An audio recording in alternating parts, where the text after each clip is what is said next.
धार्मिक कहानी के इस भाग में आप हार्दिक स्वागत है। कहानी है शिवजी पार्वती का विवाह। जब सती जी का स्वयं को योग अग्नि में भस्म कर देने का समाचार शिवजी के पास पहुंचा, तब शिवजी ने वीरभद्र को भेजा।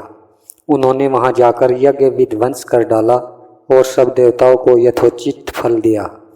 सती ने मरते समय शिव से यह वर मांगा कि हर जन्म में आप ही मेरे पति हो।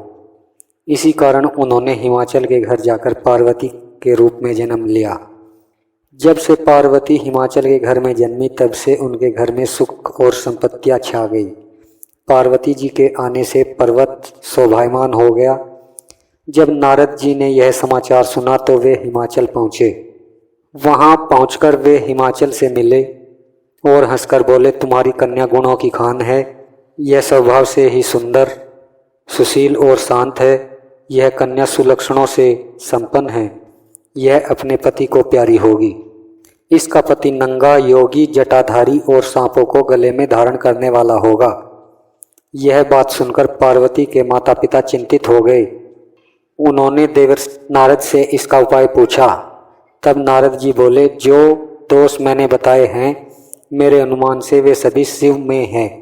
अगर शिव जी के साथ विवाह हो जाए तो ये दोष गुण के समान ही हो जाएंगे। यदि तुम्हारी कन्या तप करे तो शिव जी ही इसकी किस्मत बदल सकते हैं। तब यह सुनकर पार्वती जी की माँ विचलित हो गई। उन्होंने पार्वती के पिता से कहा, आप अनुकूल घर में ही अपनी पुत्री का विवाह कीजिएगा, क्योंकि पार्वती मुझे प्राणों से भी अधिक प्रिय है।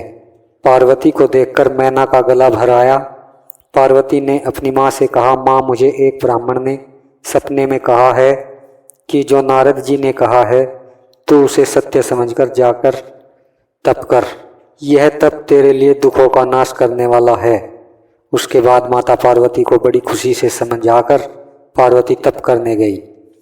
पार्वती जी ने शिव को पति रूप में पाने के लिए तपस्या आरंभ की, लेकिन शिव को सांसारिक बंधनों में कदापि रुचि नहीं थी। इसलिए पार्वती जी ने अत्यंत कठोर तपस्या की ताकि शिव प्रसन्न होकर उनसे विवाह कर ले। जब सप्तऋषि सती की परीक्षा लेने गए, सप्तऋषि ने पार्वती से जाकर पूछा, तुम किसके लिए इतना कठिन तप कर रही हो? तब पार्वती ने सकुचाते हुए कहा, आप लोग मेरी मूर्खता को सुनकर हंसेंगे। मैं शिव को अपना पति बनाना चाहती हूँ। पार्वती की बात सुनकर सभी ऋषि हंसने लगे और बोले कि तुमने उस नारद का उपदेश सुनकर शिव को अपना पति माना है, जो सब कुछ चौपट कर देता है। उनकी बातों पर विश्वास करके तुम ऐसा पति चाहती हो जो स्वभाव से ही उदासीन, गुणहीन, निर्लज, बुरे वेश वाला, बिना घर बार वाला, नंगा और शरीर पर नागों को धारण करने वाला है।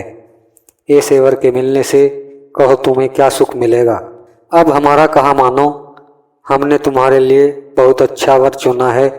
हमने तुम्हारे लिए जो वर चुना है वह लक्ष्मी का स्वामी और वैकुंठपुरी का रहने वाला है। तब पार्वती उनकी बात सुनकर बोली कि मेरा हठ भी पर्वत के समान मजबूत है। मैं अपना यह जन्म शिव के लिए हार चुकी हूँ। मेरी तो करोड़ जन्मों तक यही जिद रहेगी। पार्वती की यह बात सुनकर सभी ऋषि बोले, आप माया है और शिव भगवान है। आप दोनों समस्त जगत के माता पिता हैं। यह कहकर सप्तऋषि पार्वती को प्रणाम करके वहां से चले गए। वर्षों तपस्या करने के बाद एक दिन पार्वती जी के पास एक ब्रह्मचारी आया। वह ब्रह्मचारी तपस्विनी पार्वती का अर्घ्य स्वीकार करने से पहले बोल उठा, तुम्हारे जैसी सुकुमारी क्या तपस्या के योग्य है? मैंने दीर्घ काल तक तप किया है। चाहो तो मेरा आधा या पूरा तप ले लो, किंतु तुम इतनी कठिन तपस्या मत करो। तुम चाहो तो त्रिभुवन के स्वामी भगवान विष्णु भी। किंतु पार्वती ने ऐसा उपेक्षा का भाव दिखाया कि ब्रह्मचारी 2 क्षण को रुक गया। फिर बोला, योग्य वर में 3 गुण देखे जाते हैं, सौंदर्य, कुलीनता और संपत्ति। इन तीनों में से शिव के पास एक भी नहीं है। नीलकंठ, त्रिलोचन, जटाधारी, विभूति पोते, सांप लपेटे शिव में तुम्हें कहीं सौंदर्य दिखता है? उनकी संपत्ति का तो कहना ही क्या है।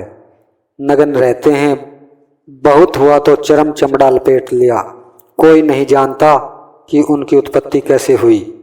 ब्रह्मचारी पता नहीं क्या क्या कहता रहा, किंतु अपने आराध्य की निंदा पार्वती को अच्छी नहीं लगी, अतः वे अन्यत्र जाने को उठ खड़ी हुई। तब शिव उनकी निष्ठा देख ब्रह्मचारी रूप त्याग प्रकट हुए और उनसे विवाह किया। जहाँ दृढ़ लगन, कष्ट सहने का साहस और अटूट आत्मविश्वास हो, वहाँ लक्ष्य की प्राप्ति अवश्य होती है। जय शिव शंकर, जय माता पार्वती की।